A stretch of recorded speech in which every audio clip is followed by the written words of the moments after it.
All right, welcome back, everybody, to the Pete and Steve podcast. This is episode 148, your local take on local news, and I am glad you're here.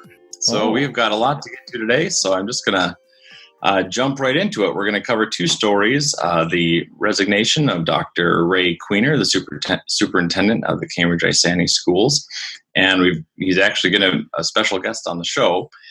And interestingly, he is kind of a friend of the show. He was on our podcast in previous iterations, so that's going to be exciting. And we're also going to talk about the sales tax increase that is going to help fund the new library and a couple other projects. So, Steve, I'll just turn it over to you. Talk about your story. Yeah, well, my story. Well, yeah, I mean, it's super exciting. I think, iterations, we've been going through iterations of the show, and the new format is exciting. And yeah, one of the things that just broke, right after we relaunched this deal is Dr. Queener resigning. And we have Dr. Queener with us. So first of all, Ray, Dr. Queener, thanks so much for taking the time out of your crazy schedule for being with us, man. Yeah, thanks. And good morning, everybody. Yeah, so we just wanted to kind of hear from you. We see it in the paper, and I was obviously heard the news. I was surprised. I didn't see that coming, and it was kind of a disappointment because we've had a good connection over the last 6 years, and I really enjoyed your leadership. So we just wanted to get you on the show and kind of hear from you what's next for you, and give you an opportunity to address the community in another way. Yeah, well, thanks for that. It's definitely a bittersweet decision for me. I love the Cambridge ISD area. I said to many people, I think if you cut me, there's got to be some blue coming out already. It doesn't take long to cherish the Blue Jackets and the organization. And so that part is stepping away is hard because there's just tremendous people here, both in the organization and in the community, and come to know so many just wonderful people. And I told the board when I interviewed for the job, I don't know how the district can do what they do. Looking at the financials and it, quickly you realize it's the people that are here. That's how we do what we've done. And just getting in all the classrooms over my 6 years here. I've been in the classrooms many times. So much where the kids actually know you, and they come up to you in sixth grade and say, remember in second grade when we did this crossword puzzle? And so I really enjoy it. And, but yeah, they're tremendous people here. And so that part is hard to step away from. We've done a lot of great things in a short amount of time. And, one of the things that I really enjoy doing is leading and facilitating processes. We've gone through one comprehensive strategic plan here and about to embark on another one. And so I really enjoy that part. I enjoy mentoring and coaching leaders and helping grow their capacity and help them personally develop into things that they want to do.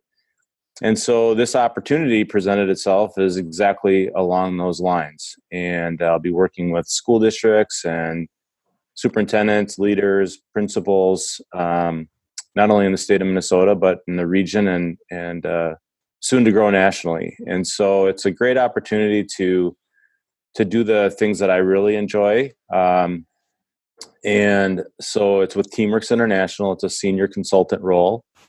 And it's a small company, and but it's an exciting opportunity to move forward. And I was sharing with Pete a little bit earlier. Every time I look in the mirror, I don't get younger. So if I want to try something new like this, I gotta take advantage of it. And so I'm excited for that opportunity. But yet, it's emotionally challenging to leave a great organization, great community, because I truly have loved every minute here. Yeah, I was looking at the website for Teamworks International. I was reading through it. I'm like, wow, this does sound like Dr. Queener. I mean, this sounds really, really good. And I was actually getting all fired up for you reading through that. So I was like, this is really cool. So are you able to stay where you are now, or do you have to relocate? You mentioned being in Minnesota, so hopefully that means not too much disruption.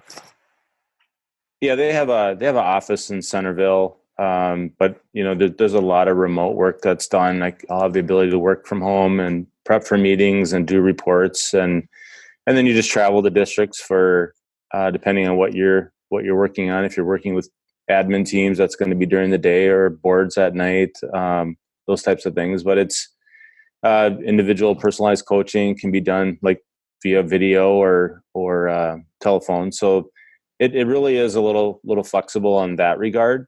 But a much different environment. I mean, you're going from an office where you see the same 40 people every day to, a lot of different people out and about. And so the network is expanding. And I looked at my career, and, I started out as a teacher and a coach, and I grew that into a leadership position in schools, and then a district leadership position, and then assistant superintendent Stillwater, and then superintendent here. And so the progression of what I've done, this is just a natural, to me, it appears to be a natural step to now be able to work, statewide, regionally, and even nationally, to help impact education and continue moving things forward and helping people achieve their best.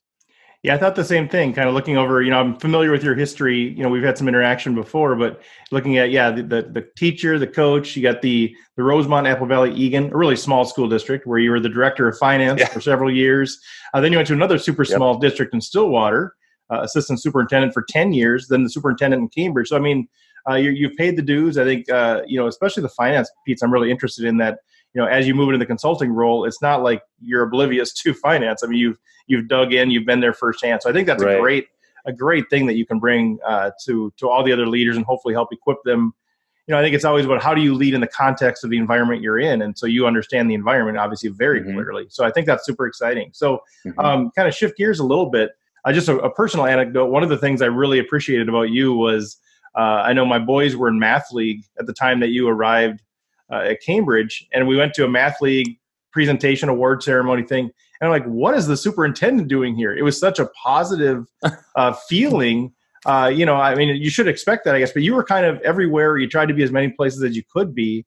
So talk to us a little bit about kind of your commitment to invest. I mean, I've seen you out on the track. I've seen you doing all kinds of different things and fun videos too. But, talk a little bit about, I guess, your personal approach to, hands-on getting involved with students and staff. Yeah, I think that's really important. And the challenge is that as much as I was able to get out in classrooms, get out in schools, even in the community, it never felt like it was enough. It's hard to run a $60 million organization and get out and be everywhere all the time. And so, but it is one of the highlights to interact with our students and our staff and see them in action. And so those are highlights, times I really look forward to. But I think it is important to have those connections. I think when I first came, I remember just a fun story. We had, I was never a building principal. And so, I went from the finance assistant superintendent role to superintendent, but I was never a building principal. And so there was this thing that we do called professional learning communities, or PLCs. And so I'd read the books, read the research, but I'd never been in a PLC because it just wasn't there when I was teaching back in the 90s. So I got a newsletter from one of our schools and it said there's, this fourth grade PLC is meeting at 3:30 on this date. So I showed up. And of course, scared everybody to death. Yeah, why is he here? And so pretty soon I got a call from the leadership of the teachers union and asked me what was going on. And I just said, well, I don't know. I just wanted to see what one's like, So we've gone from that to now when I walk into school, it's just accepted and understood. And nobody really looks at me funny when you walk through the door, and kids know me and they say, remember when we did this, back when? And it's fun to see kids graduating that I actually have seen in middle school and those types of things. So it's important to be present. You have to, all the cliches, people don't care what you know until they know that you care. And so that's something that I'm really passionate about. And it makes for long hours. This is a 70, 80 hour work week pretty much year round. And to be able to do all the things you do and then get out and visit people and get to events and do those things. But it's really important to do that.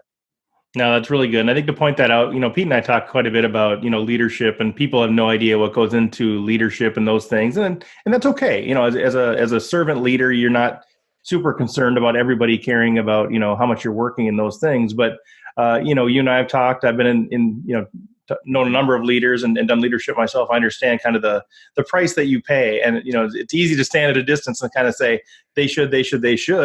But I know that you're in there grinding, and I appreciate your service there. I was going to ask you kind of a two sides of the same coin, maybe question. As you look back on your 6 years here, I guess, what are you proudest of? Is there one thing that stands out as far as something that you're really proud that was accomplished or whatever? And on the flip side, is there anything that you kind of wish, man, I wish I could have, nailed that down and finished that off before moving on to the next role? Well, I shared with the board a list of things that we've done, and the first thing I'd say is it's not about me. I am so blessed to have an amazing leadership team in the district. Our administrative team is phenomenal. That's our principals, assistant principals, activities director, and then of course all the district leaderships. And I'll put them up against anybody in the state. Those folks are just top notch, and so. Those accomplishments that I talked about are about nothing about me, but just the ability to work with great people and hire talented people and then get out of their way. And that's what we've done. So I think some of the things that I'm most proud of is just being able to bring talent into the district. Sometimes it's better to be lucky than good. And we've been very fortunate to bring some amazing talent into the district. So that's something I'm very proud of. Of course, getting hired July 1st and then walking in the board telling you that, by the way, we're having a bond referendum election for safety and security, and I'll go sell it. And so I had to walk around and introduce myself and stick my hand out at the same time saying, we'd like to increase your taxes. So that was a great challenge and a huge benefit for the organization. So I'm very proud of that we got that done. And then the strategic plan we talked about, and then some of the things we just put systems and structures in place where they weren't as fully developed as they could. So our teaching and learning area has a comprehensive structure in place. We're rolling forward, very, very pleased with that. Simple things like rebranding the district. There's so many different CI logos in the district, and it's just having a unique brand that people can stand behind. So a lot of things like that. Of course, I carry around a 70, 80 item to-do list, thinking in the future of all kinds of things to do, but just trying to find ways to help kids and help staff be successful. And some of the things that are kind of walking away not quite done is the development of some of our social emotional learning programs. I think that kids are coming with more and more needs each and every day, and being able to support them and support our staff. There's some things in place and they're rolling forward. And so we got great people that'll continue to carry that, but it would have been nice to have some of that done, probably a little bit more. So, but at the end of the day, I look back and say, is the campsite better than when I found it? And it definitely is. And I think that I can be proud of that. And it's a good place. So whoever comes in and steps in will be able to pick up the baton and run the next leg of the race. And there's a lot of great things here for them. And they'll be blessed to enjoy the community and the organization like I have.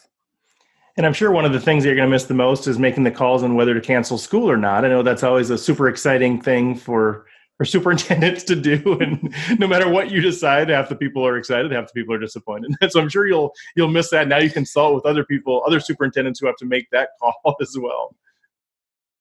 Yeah. Other than getting up at 3, I never really stressed over that. I think that I know a lot of soups do stress over it, but I just never, it never really bothered me, because I just looked at it as how would I want it to work for me if it was me driving a bus, if it was me out at the bus stop. And, one of the things our kids love to have days off, I'm guessing staff do too, but having a day off has a huge impact on so many families. And so, it was always, if we could go, we're going to go. and then I was going to let families make their own decision. I don't believe that, as a family, I want to be making your decision for you. So if you're uncomfortable having your kid go to school on a weather day, then you get to make that decision. I don't want to take that decision making away from you as a parent or as a family. So we were going to always try to go if we could, and if we can't get buses rolling safely, then we wouldn't. So I really, I don't like playing meteorologist because, unfortunately, when I'm wrong, I get yelled at. When they're wrong on TV, nobody seems to yell at them. But that I won't miss getting up at 3. Yeah. Okay. Well, we would definitely want to respect your time, but kind of as we're closing off here, I'd love to give you an opportunity. Just here's another chance. I'm sure you have other avenues as well, but a chance to address the community as you kind of say farewell. I know you've got about 3 months left, but school's going to be out of session and those things. But kind of give you a platform, give you the audio and the video here to address the community. Well, I listened to your relaunch, of course, being a huge Pete and Steve fan podcast. And thank you for that. I don't know how many others were there, but I was there listening with you. But I've enjoyed listening to you guys over the years, and it's been great getting perspective. But I think one of the things, as you guys talked about, is getting involved. And my message to the community is to get involved. A lot of times you don't know how good you have it until you don't have it. And I think the important thing is that there's some amazing things going on in this school district and in these communities, and that needs to be protected. And so make sure that you're involved and you're engaged.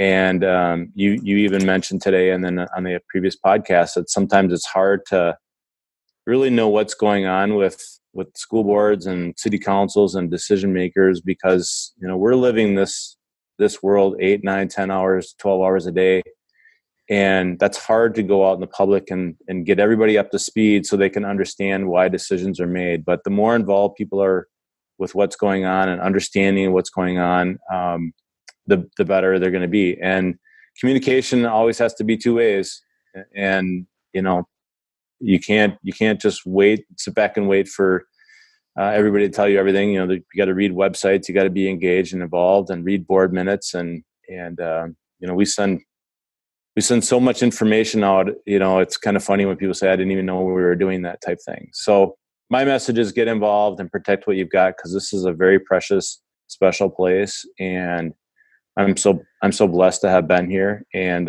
worked here. Getting to meet great folks like you guys. It's just been a wonderful, wonderful experience, and it's hard to step away. I'm still trying to come to grips with that. But I'm looking forward to an opportunity, and who knows where paths may cross again in the future. Yeah, well, I would love to entertain the fact of having you on in a few years and kind of seeing where you're at. I think the community, you're one of us now. I mean, sorry, it's kind of is what it is. And so, we're going to want to check in and see how you're doing. But, thank you for those kind words. I think that's good wisdom for all of us. That's something that Pete and I are trying to do intentionally, and, be a service to the community and getting everybody connected and those things too. But man, I mean, best of luck. I know you got a few months left here where you're trying to get some things done and to try to pass the baton and all of those things. Yeah. But nothing but best wishes as you go to Teamworks International, and hopefully you can invest in other leaders who can invest in their communities, and at the end of the day, make the world a better place. So thank you, Dr. Queener, for all that you've done for the community and for the schools and for the kids. We wish you nothing but the best. Yeah, thank you. Thanks for what you guys do too. I think it's really a great opportunity to get the communities re-engaged. And I also didn't know that it was the world's largest barbecue event going on, or I would have been there with you. Right. Well, we have 3 months to kind of rectify all of these wrongs where we've been missing out on all of these great events. So we got 3 months to try to get you at all of the best barbecues. The biggest wonton festival in the world at the fairgrounds next weekend, I heard. So, oh wow! All right, there we go. There we go. No, I'm kidding. Oh, disappointed. All right, Dr. Queener. Well, thanks again for your time. You can feel free to just log out there, and Pete and I will continue on the conversation unless you have any other final words, or Pete, if you have anything you want to add there. No, just thank you. I appreciate it. I had a couple kids in school while you were kind of in charge, and just appreciate your kind of your level-headedness and even keel, and just care and concern for the kids in the community. It just comes out of you, and it's very obvious. So I appreciate that. Thank you. I appreciate that. All right. Well, have a good rest of the day, and best wishes over the next few months. All right. Thanks, guys. Yep. Yeah. Take care. Goodbye. All right. All right, Pete. Well, yeah, that was super fun. Good. Great guy. Yeah, I really enjoy getting to know him a little bit over the years, and yeah, I agree. So, what do you want to do? What kind of stood out? Anything kind of stand out from that conversation? Well, I think it's just really cool to see. I can't remember who was the superintendent when I was in school, but I don't remember him being nearly as, I remember his face, but I can't think of his name. I don't remember him being nearly as sort of approachable and likable. So, yeah. Well, he was probably likable. It was just the fact that I was right. kind of well, plus you're 16 or whatever too, right? Yeah. Yeah, no, I think that's it. And, I know every leader faces controversy. Every leader has, people on different sides of the things. And so our point is not to say, every decision he made is great. Every decision he made is bad. I know there's people that, like some decisions, don't like some decisions. The point to me is, he's a real person, and I believe his motives are pure. I've met with him several times about different consulting things and over the years, different things. And so, my take on it is he really does mean well, and he meant to lead the best of his ability. And I thought he did great things. And I do believe he left the camp better than it was before. And so I have a lot of respect for the guy, and I wish him nothing but the best. Yeah, for sure. Well, let's jump into the next story. I wanted to talk about the sales tax increase. Yeah. And I'll pull that up here. And so, yeah.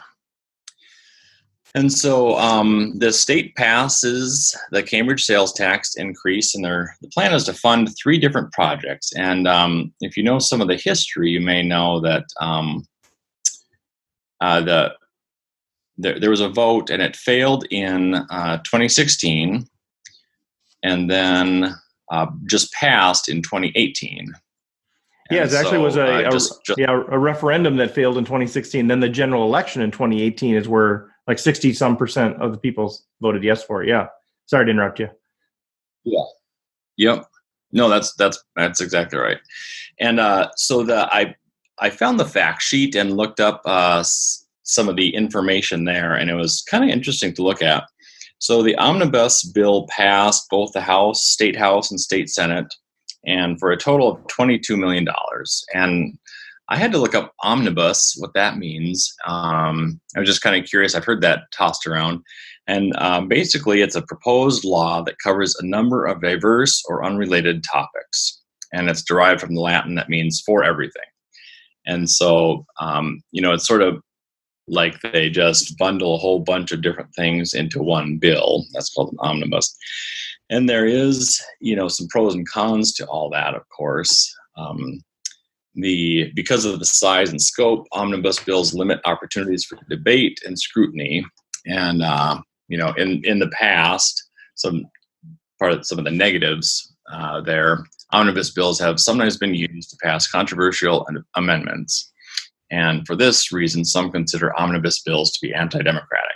So I'm not saying that was the situation here, but it's just sort of the, kind of the history and or nature of omnibus bills at times. So I just thought that was kind of interesting. But the 3 projects are, so of the 22 million, 8 million is going to go towards the library, which is going to be housed in the Grace Point Crossings Gables East building. 11.5 is going to go towards street improvement projects, and then 2.3 is going to go through park improvements. So library, streets, and parks. And so looking at the fact sheet, the state's sales tax currently is, I don't know if you even know this, 6.875%. And so on top of that would be the 0.5% that the city is going to add, and for a total sales tax of 7.375. And so so that translates to not be that much. So if you bought something for $25, it adds 13 cents. I was thinking if you bought a bigger ticket item, like maybe a truck for 20 grand, that would be about $100. And so to me, it doesn't seem like a huge impact. And of course, sales tax is not charged on groceries or clothing or cigarettes, motor vehicle purchases, gas, or medical bills. And so obviously it would not be, increasing those prices at all. So, I could just keep going through unless you've got some comments on that so far. Oh, I've always got comments. It's hard for me to not comment on everything. I'm trying to be better. I'm trying to, not interrupt everything you say, but it's hard, man, because I've just got so much. Yeah, I think, you mentioned the omnibus bills, which is always a source of tension, because what happens a lot of times in an omnibus bill is just all these things get packaged together. They're unrelated. And so if I want, something passed that's in the omnibus bill, I've got to pass the whole bill, which means I'm going to be passing things that I really don't want to pass. Or because there's something I really care passionately about not passing, I vote down an omnibus bill, which included some good thing. And so this is where you get into a lot of this stuff where, people are saying, oh, they voted this down. They voted this down. Well, sometimes it's an omnibus bill. They might say they voted 12 times against the environment. Well, a lot of times that's because they didn't want to vote for this other part of this thing, or vice versa. They voted 12 times for this really bad thing. Well, that's because they really wanted this other thing passed. And that's where it gets all so confusing in those things. That's where omnibus bills, I think, are so difficult. I think there's a value in them. And I know that was actually part of the history of this particular sales tax increase. It was packaged into this omnibus bill, and that's where Representative Brian Johnson was trying to get this removed from the omnibus bill, and took a lot of heat for that too, and a lot of support for that, because he doesn't want the increase in the sales tax. And so, it's never as easy as it sounds, and I think omnibus bills make it way more convoluted. So I guess my point out of the omnibus stuff is when you just hear out of context people saying they voted for this and it's a bad thing, or they voted against this and that's a bad thing, at least do the diligence to kind of see, well, was this part of something else? Was there a bigger picture? Because, sorry, I'm on a little bit of a soapbox, but you hear somebody say they voted 200 times to be anti-children. Well, I doubt there was just a bill that said, are you pro-children or anti-children? So that's just something to take away from this kind of a key learning. But just the only other thing I would say is on the sales tax increase, it's for 25 years, I think. So the idea is that they collect an extra 0.5% for 25 years, or until $22 million is reached, and then the sales tax would end. So I know that's a long time, but it's not like for perpetuity. Right. Yeah, it goes out till 2043. And I've got a picture of the proposed building here, kind of an artist's rendering type thing. In fact, maybe it was even your brother that drew this.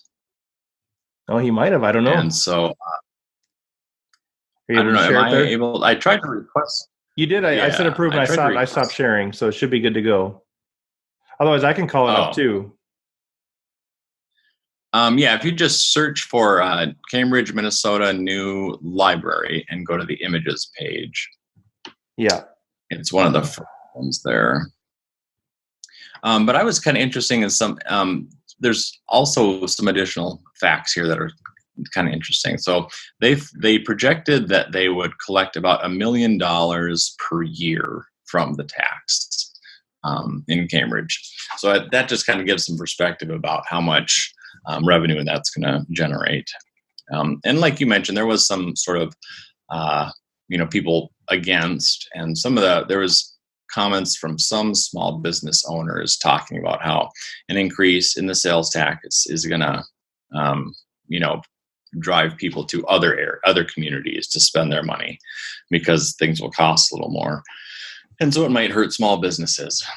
So that was just another perspective on it. But then I was curious about, do we, like in the digital age, our libraries, do we even need those anymore? And specifically in Cambridge. And they had some information on that too, which was helpful. Apparently about 100,000 people a year visited the Cambridge Public Library in 2017.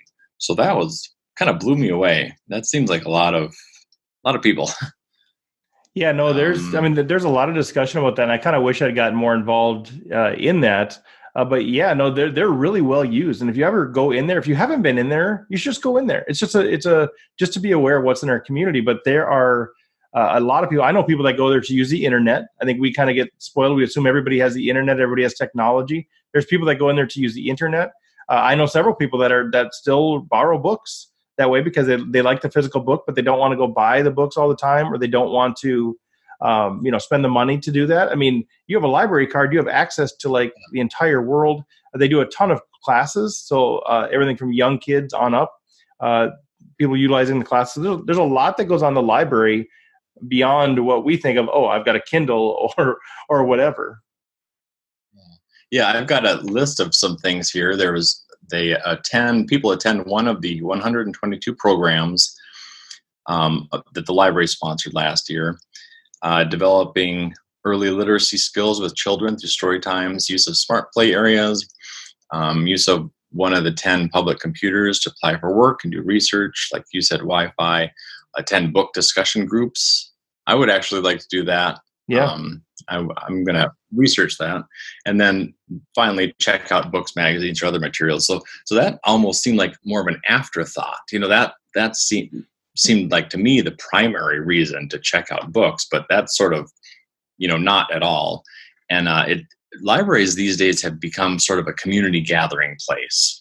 And I thought, yeah, that's it right there, because kids from school or college can meet there. It's a nice, comfortable place to meet and work on projects and different things. So and it's quiet. I mean, one of the things I like about it too is it's quiet. And I'm an introvert. I'm a 5 on the Enneagram, and I'm an INTP, which means when I'm working, I want to have it quiet. So I enjoy going to a coffee shop every now and then.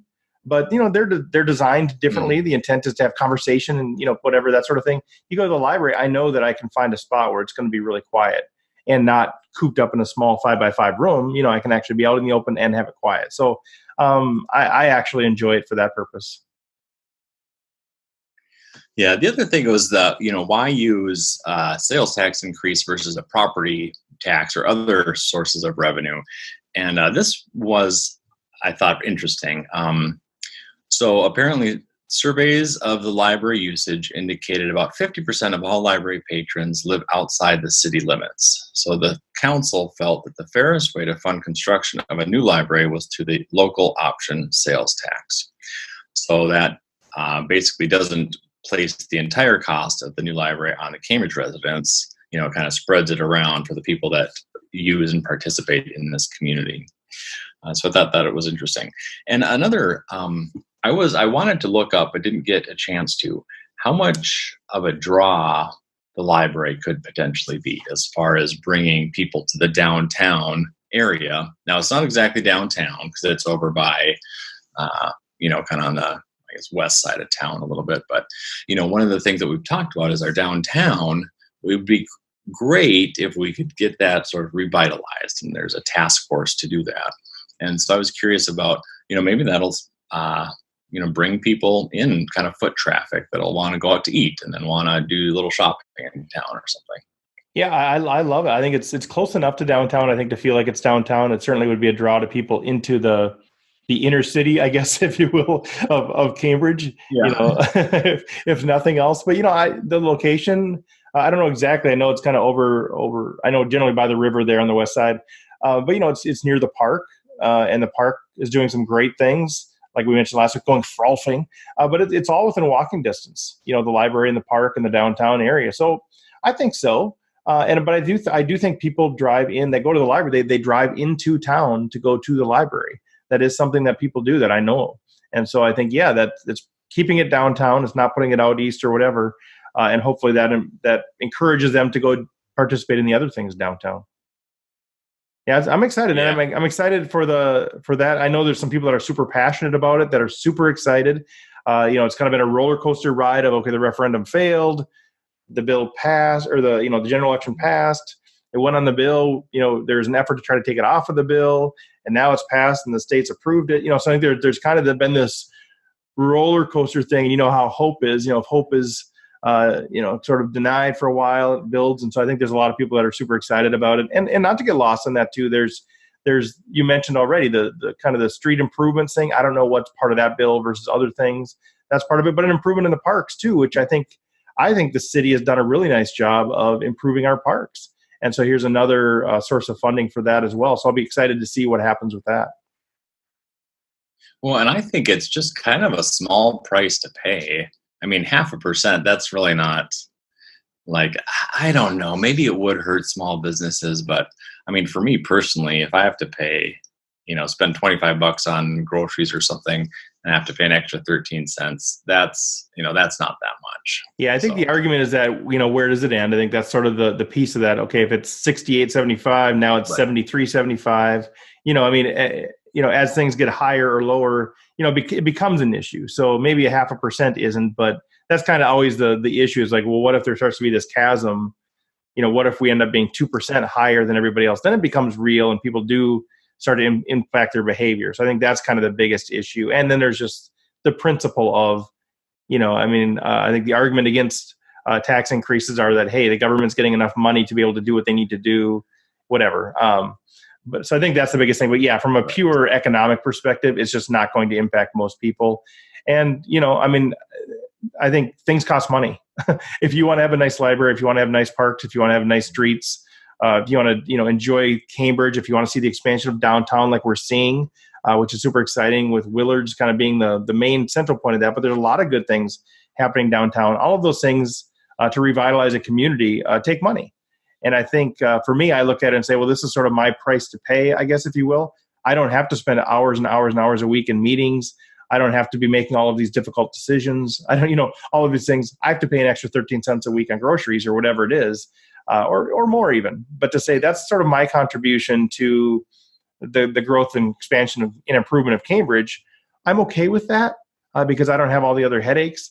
But I do understand the motivations and the concerns of the other side. I really do. But I'm more aligned with you that's saying it's a small price to pay, even if I, and I'm in the luxury where it's not going to feel in the pocketbook.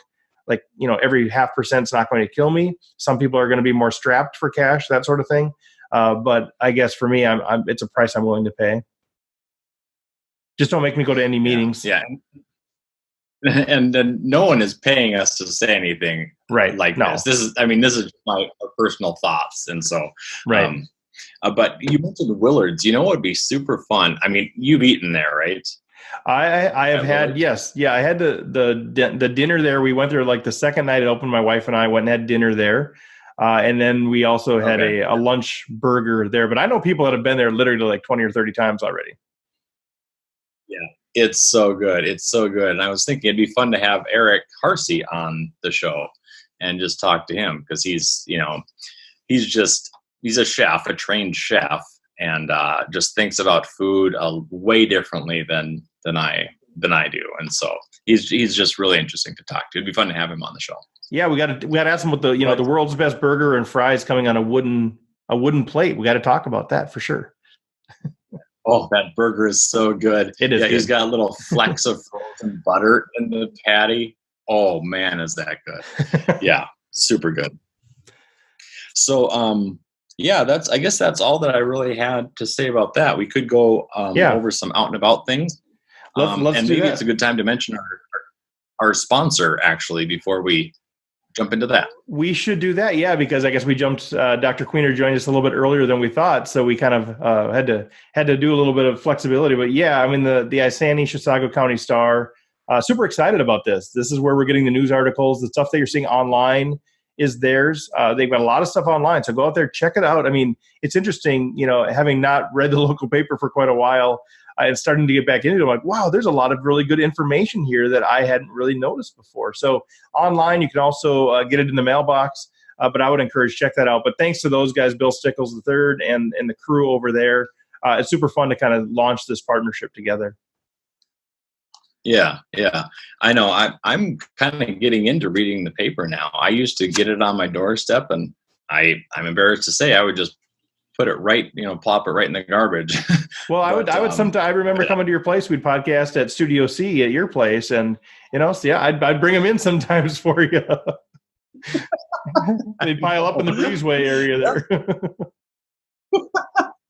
Yeah, there's a lot of and little fun fact. I used to deliver papers to this area, actually where I live. So I used to deliver papers to the house that I live in now when I was in high school.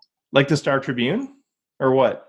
No, the Cambridge Star. Actually, okay. Is what and the Scots.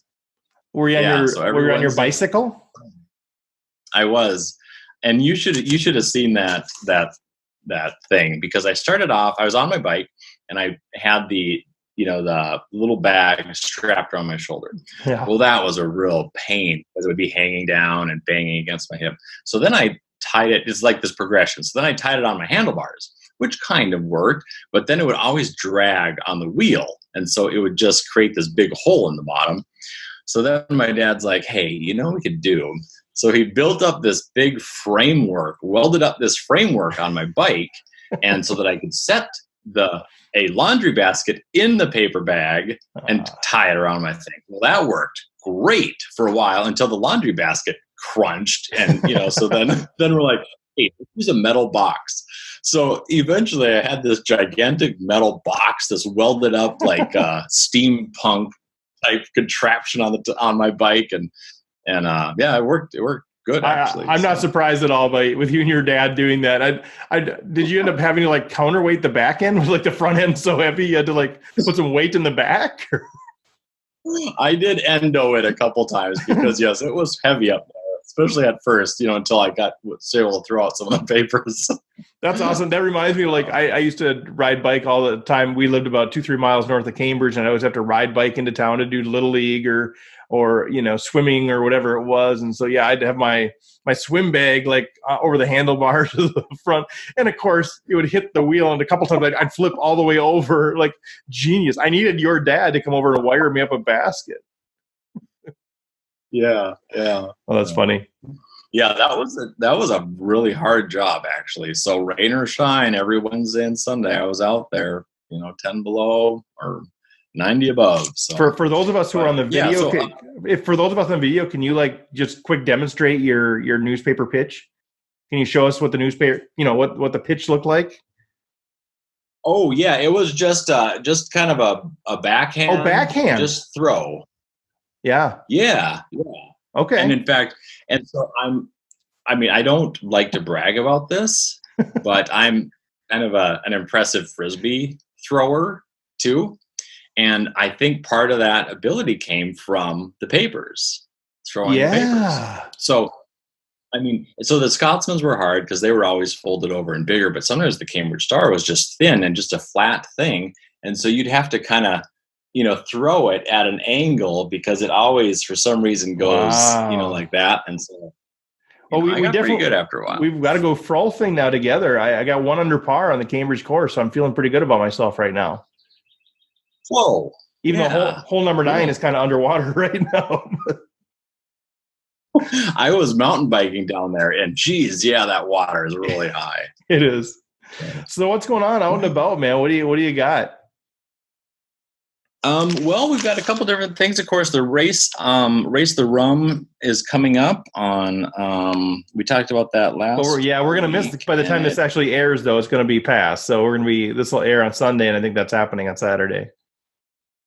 Okay. Sorry. So if you're listening to this, you missed it. Yeah, sorry about that. Abraham Lincoln is going to visit Rush City. What? Just impressive, yeah. They've got his body. Say something. So,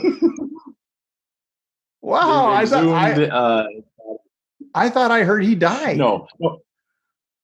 Well, yeah, no. I think this is just someone who dresses up as Abraham Lincoln. Although it looks like he sure is tall enough. I'm sure on the YouTube. If you're watching on YouTube, you can see this. And so it's a very tall man in a top hat who's pretending to be Abraham Lincoln, and he's going to be giving the Gettysburg address, actually. So it says storyteller Dale Blanchard will give Abraham Lincoln's Gettysburg address in period attire, along with a history of the battle with photos, documents, and maps at Rush City. That is on June 8th. So that might be kind of fun. Is that, does any details as far as that open to the public? Is there a charge? Is it free? Or where in Rush City is it? It's free. It's at the Rush City Library, and on June 8th. No registration. It's just free. There you go. Back to the library again. See, another value that the library brings. This is in Rush City, but those are the kind of things. And then when you're done talking about that, Pete, I do want you to try to say Rush City 10 times really fast. Yes. The Sheik's sick sheep went to Rush City. And you know what? Abe Lincoln was, supposed to be super tall, but I think he was only like 6'4", which probably back then was super tall. But now, that's not that tall. 6'4" is still pretty tall. I know, but you're a pretty tall guy. But you're right. It's not like he's a 7-footer, but 6'4" is pretty tall. Yeah. Just the back in the day. I mean, that was probably a lot taller back then. Yeah, and then when you got a 2-foot hat on, you look pretty imposing. Yeah, really. Like, insecure much? Like, you're already tall enough. He was probably wearing heels, too. Abe in heels. Well, no, that sounds like a cool event. If you're a historical sort of thing, especially Civil War era, that sounds like a really cool thing to connect. And one of the things that's really cool about that, I think, too, is, like I think most of us are looking for other people to connect around that are interested in the same things that we're interested in.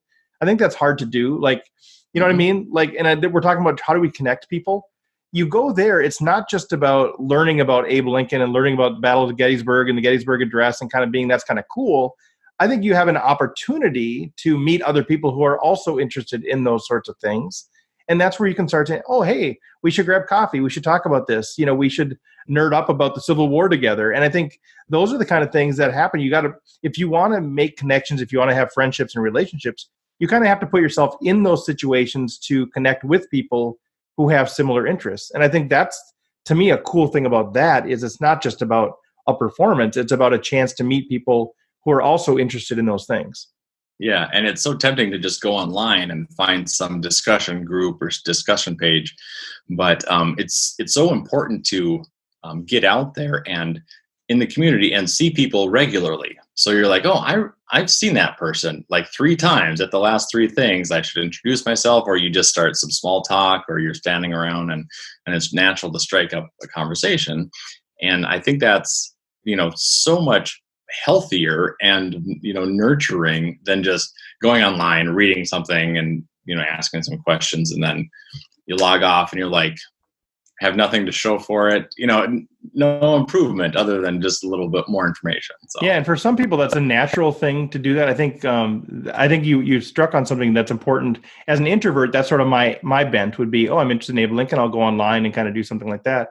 But then what you do is you find yourself saying, I don't have anybody to really talk to about this stuff. It's interesting, but who do I have to talk to? You wake up one day going, I don't know anybody else that's really interested in this. And that's where, this kind of thing gives you at least the opportunity, not that you're necessarily going to meet somebody or not, but at least you're giving yourself an opportunity to connect with somebody that way. Right. And so your paper mache unicorn fascination that you've got. Yep. Who are you supposed to talk to that about with that? So well, and we should talk about that because I'm excited that we actually have this audience now where I can talk about that, because I've Googled it. Nobody's really into paper mache unicorns. But I'm hoping maybe there is a chance that maybe somebody here, and it's harder than people think. Paper mache unicorn, think about it. It is not easy. And the horn for people, right? I mean, that you making a sharp point on that horn, that's got to be really hard. Well, anybody can do a paper mache horse, but try to do the unicorn. Seriously. So your point is well taken, Pete. So maybe when the new library opens, we can have a paper mache unicorn evening with Steve.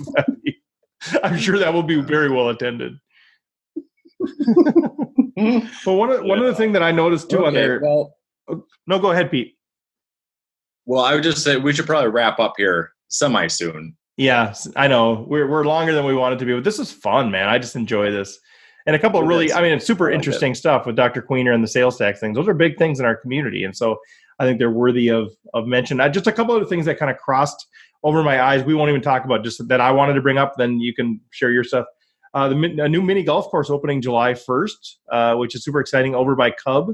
And I've actually got a history. I actually was involved in building the one back in the day in Cambridge. So I'm excited to see how that goes. I'm definitely going to go support that. I think it's a cool activity for people of all ages. And then the other thing I wanted to mention is that Dave Dernberger is actually going to be in town. And this is interesting. We don't get political, so I don't really know what the angle is. But he just wrote a book that he's going to be talking about called When Republicans Were Progressive.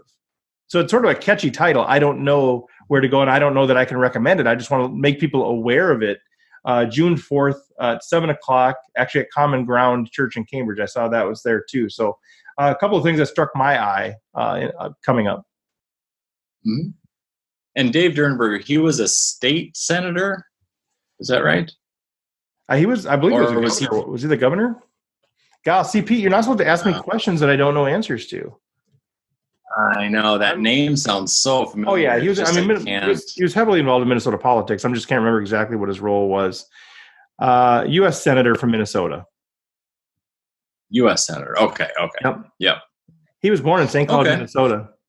You should know that. I don't know why you should know that. I just feel like you should know that.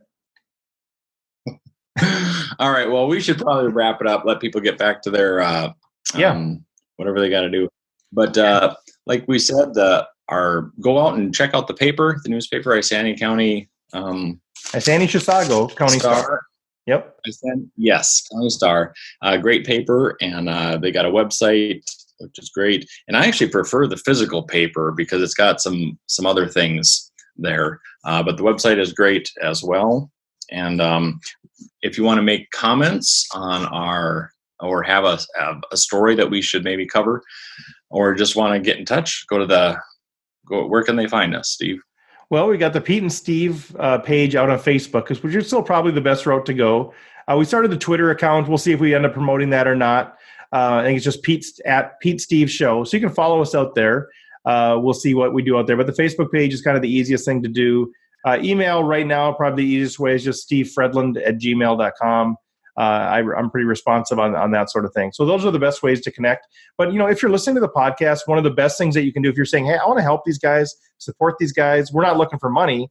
But the best thing you can do is actually go out to iTunes or Stitcher, wherever you're listening to your podcast, and rate us, give us a rating, and write us a review out there. Just really quick, what you think of the show. Those things really help propel us in the rankings and the standings and all of those things. And it's not about all fame and glory, but if you think this is a valuable product, if you think more people could benefit from hearing from this, and you want to help us in some way, rate us and review us. That honestly is the best way you could do. Subscribe to us. Those sorts of things are the best thing. But yeah, you can find us, SoundCloud is sort of the direct route, or through Facebook. We link these out every week, YouTube and just the audio.